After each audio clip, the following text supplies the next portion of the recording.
अच्छा, components of cell membrane। আজ আমরা কোষ পর্দার রাসায়নিক উপাদান নিয়ে আলোচনা করব। আমরা জানি যে প্রতিটি সজীব কোষের চারপাশে একটা কোষ পর্দা বা প্লাজমা মেমব্রেন আছে, বাকি প্লাজমা লেমাও বলা হয়। এটা একটা সজীব অর্থাৎ লিভিং মেমব্রেন। এটা স্থিতিস্থাপক বা ইলাস্টিক মেমব্রেন এবং কিছু নির্বাচিত পদার্থকেই এরা যাতায়াতের সুযোগ দেয়, সেলের ভিতর থেকে বাইরে অথবা বাইরে থেকে ভেতরে প্রবেশ করে। সেই জন্য এটাকে বলা হয় selectively permeable membrane. Selectively permeable. তো এই প্লাজমা মেমব্রেন বা সেল মেমব্রেন মূলত তিনটি উপাদান দিয়ে, 3 কম্পোনেন্টস এদের তৈরি হয়। এটা ইউজুয়াল কম্পোনেন্ট হচ্ছে ইউজুয়াল প্রোটিন অ্যান্ড লিপিড, আর আনইউজুয়াল এটা নট ফাউন্ড অলওয়েজ, সবসময় দেখা যায় না, সেটা হচ্ছে কার্বোহাইড্রেট। এটা খুব কম পরিমাণে থাকে এবং সেল টু সেল ভ্যারি করে। এটা কার্বোহাইড্রেট অথবা লিপিড অথবা প্রোটিনের সঙ্গে যুক্ত অবস্থায় থাকে। মেমব্রেন লিপিড সাধারণত সব বেশিরভাগই ফসফোলিপিড। ফসফোলিপিডের মধ্যে গুরুত্বপূর্ণ হচ্ছে phosphatidyl inositol, phosphatidyl choline, phosphatidyl ইথানলামাইন, phosphatidyl serene, cardiolipin, এইগুলো। তো এই ফসফোলিপিডে কি থাকে? গ্লিসারলের সঙ্গে দুটো ফ্যাটি অ্যাসিড থাকবে, দুটো ফ্যাটি অ্যাসিড এবং একটা ফসফেট থাকে। একে অনেক সময় ফসফ্যাটিড বলে, ফসফোলিপিডকে ফসফ্যাটিডও বলে। তাহলে এই মেমব্রেন লিপিডগুলোর মধ্যে বেশিরভাগই ফসফোলিপিড, কিন্তু কিছু আছে যেগুলো স্ফিঙ্গো লিপিড। এখানে গ্লিসারল থাকে না, ফসফেট থাকে না, পরিবর্তে স্ফিঙ্গোসিন থাকে, ফ্যাটি অ্যাসিড থাকে।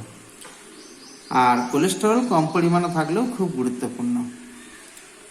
তো এই লিপিডগুলো সাধারণত একটা লেয়ারিং করে থাকে, পরস্পর যুক্ত অবস্থায় থাকে, যাদের প্রতিটির একটা করে পোলার হেড এবং একটা করে নন পোলার টেল আছে। এই নন পোলার টেলগুলো ভিতরের দিকে থাকে এবং পোলার হেডগুলো বাইরের দিক করে থাকে। এরা জলের সঙ্গে ইন্টারাকশন করে, অর্থাৎ এগুলো হাইড্রোফিলিক আর এগুলো হচ্ছে হাইড্রোফোবিক। এই যে প্রতিটি ফসফোলিপিডের যে হেড এবং টেল, এই হেডটাতে থাকে ফসফেটটা বা আরও তার সাপোর্টিং যে স্ট্রাকচার, কলিন, ইথানলামাইন বা সেরিন, এগুলো। আর এই ভিতরের পার্টে যেটা এই হাইড্রোফোবিক রিজিয়ন, সেটা আসলে ফ্যাটি অ্যাসিড দিয়ে তৈরি হয়। এটা জলের বেরিয়ার আকারে কাজ করে। এইরকম বিন্যাসকে বলে বাইলেয়ার বিন্যাস, লিপিড বাইলেয়ার বলে, লিপিড বাইলেয়ার বলে। এটা একটা মনোলেয়ার, এটা একটা মনোলেয়ার, আর এটা একটা মনোলেয়ার, বাইলেয়ার। এই লিপিডগুলো দুটো মেমব্রেনে যে সমানভাবে থাকবে তার কোনো মানে নেই, সেই জন্য এটাকে বলা হয় মেমব্রেন লিপিড অ্যাসিমেট্রি। অর্থাৎ কিছু লিপিড আছে যেগুলো বাইরের স্তরে বেশি থাকে, যেমন ফসফ্যাটিডিল কোলিন, ফসফ্যাটিডিল ইথানলামাইন, এগুলো বেশি থাকে। আবার কিছু লিপিড আছে ভিতরে বেশি থাকে, কার্ডিওলিপিন, তারপরে ফসফ্যাটিডিল সেরিন, এগুলো ভিতরে থাকে। এটাকে বলা হয় মেমব্রেন লিপিড অ্যাসিমেট্রি। আর এই লিপিড মলিকিউলগুলো সবসময় একটা ডায়নামিক কন্ডিশনে থাকে, নড়াচড়া করে। এই নড়াচড়াটা অর্থাৎ মুভমেন্টটা, লিপিড মুভমেন্টটা 4 টাইপস। একটা হচ্ছে ল্যাটারাল ডিফিউশন, পাশের দিকে সরে। তারপরে ফ্লেকশন হচ্ছে ল্যাটারাল ডিফিউশন, মানে এই জায়গা পাল্টাচ্ছে, এই স্থান পাল্টাচ্ছে, তাকে বলে ল্যাটারাল ডিফিউশন। ফ্লেকশনের ক্ষেত্রে এইটার মুভমেন্ট হয়, অর্থাৎ টেলের মুভমেন্ট হয়, হেডের মুভমেন্ট হয় না, এটা হচ্ছে ফ্লেকশন। রোটেশন, রোটেশন মানে গোটা লিপিডটাই মুভমেন্ট হবে, তাকে বলে রোটেশন। আর একটা হচ্ছে flip flop movement. Flip flop movement হচ্ছে একটা মনোলেয়ার থেকে লিপিড আগের মনোলেয়ার অর্থাৎ উপরে মনোলেয়ারে যদি পৌঁছায়, তাকে বলা হয় ফ্লিপ ফ্লপ, যেটা ফ্লিপেজ এনজাইম উপস্থিতিতে, ফ্লিপেজ এনজাইম এর উপস্থিতিতে হয়। ফ্লিপ ফ্লপ মুভমেন্টটা খুব গুরুত্বপূর্ণ, কারণ একটা কোষ ছোট থেকে বড় হচ্ছে, বড় হলে নতুন নতুন কোষ পর্দার উপাদান তৈরি করতে হয়, নতুন লিপিড কম্পোনেন্ট তৈরি করতে হয়, যেটা কোষের সিনথেটিক সিস্টেমে তৈরি হয়, এবং সেটা কোষ থেকে বেরিয়ে কোষের যে সিক্রেটিং সিস্টেম সেখান থেকে বেরিয়ে মেমব্রেনে আসে, মেমব্রেন থেকে যেটা ইনার লিফলেটে যাবে, সেই ইনার লিফলেট থেকে আউটার লিফলেটে এই ফ্লিপ ফ্লপ মুভমেন্টে সেটা যায়। এইভাবে কোষ আস্তে আস্তে আস্তে আস্তে আকারে বাড়তে পারে। এটা হচ্ছে মেমব্রেন লিপিড। এরপর হচ্ছে membrane protein. Membrane protein, membrane প্রোটিনগুলো খুব ডাইভার্সিফাইড, আর সেল টু সেল ভ্যারি করে, সেল টু সেল ভ্যারি, খুব বেশি বৈচিত্র্যময়, এবং এদের অ্যারেঞ্জমেন্টে কোনো নির্দিষ্ট অ্যারেঞ্জমেন্ট নেই, মোজাইক অ্যারেঞ্জমেন্ট, মোজাইক অ্যারেঞ্জমেন্ট, অর্থাৎ নির্দিষ্ট কোনো সিস্টেম নেই, যে যেখানে পড়ে থাকে, এবং বিভিন্ন সেলের ক্ষেত্রে তাদের পরিমাণ বিভিন্ন হয়। যেমন নার্ভ সেলে, মাসেল সেলে এগুলো গ্রেটার দেন 50% থাকে, আবার হেপাটিক সেলে লেস দেন 20% থাকে, লেস দেন 50% থাকে। অ্যাডিপোসাইট সেলে, চর্বি কোষে এটা অ্যারাউন্ড 20% থাকে। আবার আরবিসিতে এর পরিমাণটা 50% লিপিড, 50% প্রোটিন। Protein lipid 50%। তো এই প্রোটিনগুলোকে নানা ভাগে ভাগ করা হয়, ক্লাসিফিকেশন করা হয় মূলত স্ট্রাকচারের উপর ভিত্তি করে।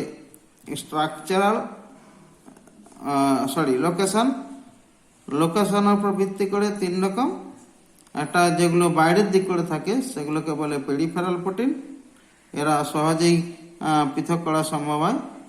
মূলত কোষ পর্দার নির্দিষ্ট একটা আকার দেওয়ার জন্য এরা খুব কাজে লাগে, এবং কোষের যে রিসেপ্টর গ্রাহক, সেই রিসেপ্টর তৈরিতে সাহায্য করে। এদের আরেকটা নাম হচ্ছে এক্সট্রিনসিক প্রোটিন। ইন্টিগ্রাল প্রোটিন, এটা সব থেকে গুরুত্বপূর্ণ, এটা স্ট্রাকচারাল রোল বেশি পালন করে, এটা ফাংশনাল রোল বেশি পালন করে। ইন্টিগ্রাল প্রোটিনের আরেকটা নাম ইন্ট্রিনসিক প্রোটিন।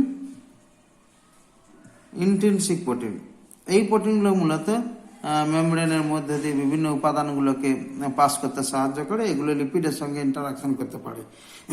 আরেকটা হচ্ছে lipid anchor protein. Lipid anchor প্রোটিনগুলো লিপিডের সঙ্গে ইন্টারাকশন করে, কোভ্যালেন্ট বন্ড তৈরি করে, covalent bond formation with lipid. এই 3 রকম প্রোটিন হচ্ছে স্ট্রাকচার, লোকেশনগত দিক থেকে।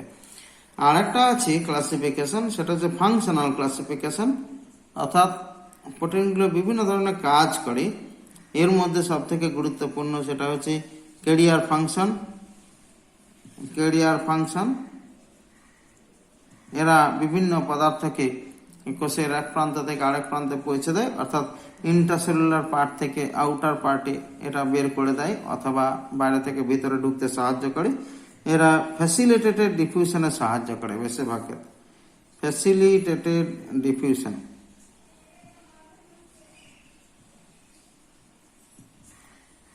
কিছু আছে সেগুলো চ্যানেল প্রোটিন।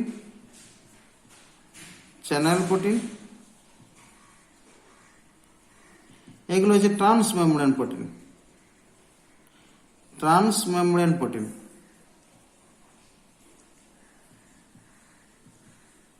উইথ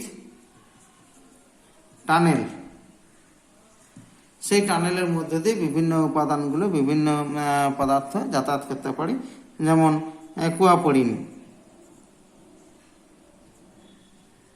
এগুলোকে টানেল আছে বলে এগুলোকে পোরিন বলে। পোরিন, এই প্রোটিনগুলোকে বলে পোরিন। অ্যাকুয়াপোরিনের মধ্যে দিয়ে ওয়াটার এন্টার করে, ওয়াটার পাসেস। ওকে, এরপর চ্যানেল প্রোটিনের পর অ্যান্টিজেন প্রোটিন।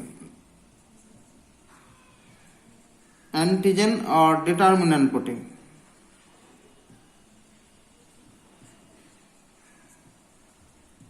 এগুলো মূলত সেলের আইডেন্টিটি বা কোষটা কি ধরনের সেটা বোঝাতে সাহায্য করে। হচ্ছে স্ট্রাকচারাল,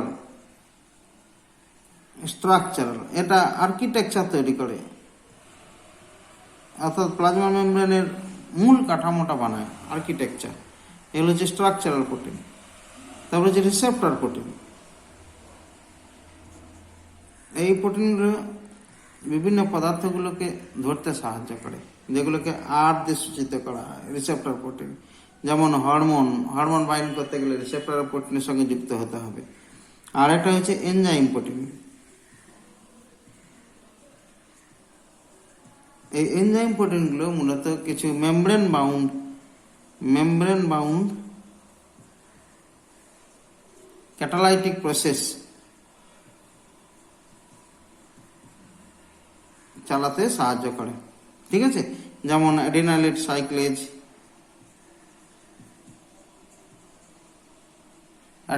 সাইক্লেজ এসি, এটা কাজ হচ্ছে এটিপি থেকে সিএমপি বানায়। এটা সেকেন্ডারি মেসেঞ্জার, হরমোনের উপস্থিতিতে এটা কাজ করে। ফসফোলাইপেজ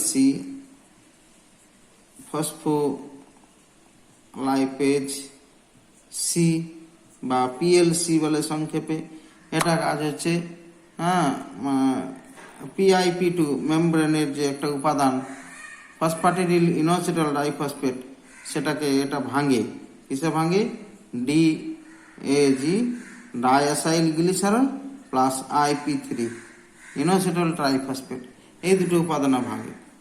ঠিক আছে, আর একটা যেটা কার্বোহাইড্রেট, এটা ইরেগুলার টাইপের, এসেনশিয়াল উপাদান নয়, আনইউজুয়াল উপাদান, কিন্তু খুব দরকারি, ইউজফুল ইন মেনি সেল। এদের মূলত কাজ হচ্ছে এরা গ্যাপ জাংশন, টাইট জাংশন অর্থাৎ সেলুলার জাংশনগুলো তৈরি করতে সাহায্য করে। সেলুলার জাংশন তৈরিতে এরা গুরুত্বপূর্ণ ভূমিকা নেয়। সেলুলার জাংশন, সেল কোট বা গ্লাইকোক্যালিক্স বলে, যেটাকে গ্লাইকোক্যালিক্স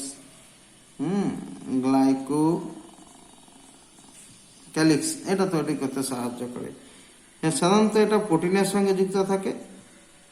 যে প্রোটিনের সঙ্গে যুক্ত থাকে তাকে বলে গ্লাইকোফোরিন,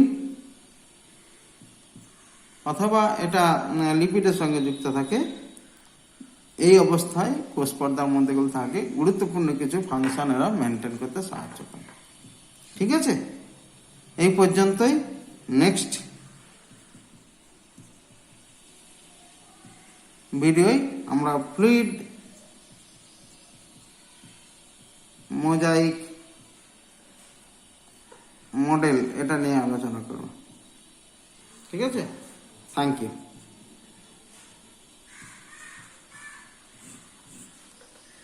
Keep watching.